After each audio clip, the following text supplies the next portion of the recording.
C'est toujours important de rappeler un certain nombre de faits en ce qui concerne la saison baleine pour accroître la connaissance qu'ont les Réunionnais sur ce sujet-là et aussi pour mettre en garde sur un certain nombre de pratiques qu'on souhaite ne pas voir se développer sur le plan d'eau. Il y a maintenant une saison qui est réputée avec un engouement très fort du public, beaucoup de prestataires, beaucoup d'activités, des pratiques encore autorisées à La Réunion alors qu'elles ne le sont plus ailleurs. Donc tout ça est un peu sous vigilance, on va dire.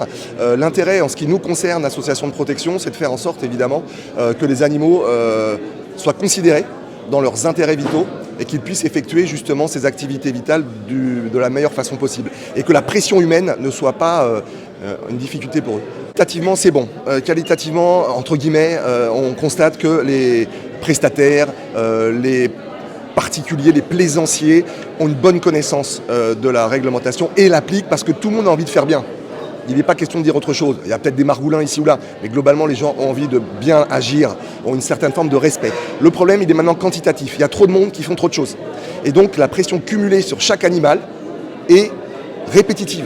On va avoir, par exemple, un groupe baleine-baleineau qui va être sujet de X dizaines d'observations dans la semaine et de X dizaines de mises à l'eau au même moment. Donc, ça veut dire que ce couple mère-baleineau ne pourra pas trouver le temps à faire ses activités vitales, se reposer, allaiter, se socialiser.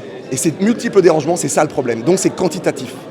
Il choisit, qui tranche. La position, ça a été plutôt une position permissive. Preuve en est que la mise à l'eau, qui est interdite à peu près partout ailleurs dans le monde, est autorisée ici. On a laissé une chance aux gens pour faire les choses bien. Le problème, c'est qu'aujourd'hui, on est trop nombreux à les faire. Donc il faut peut-être en tirer les conclusions et discuter ensemble sur ce qui est encore possible de faire, mettre un peu différemment le niveau de curseur. C'est pas à nous de le dire, nous on va préconiser des choses, on a des études scientifiques pour pousser dans un certain nombre de directions et c'est notre rôle, donc on jouera ce rôle-là. Après, bien c'est l'État qui tranchera en ayant entendu toutes les parties prenantes.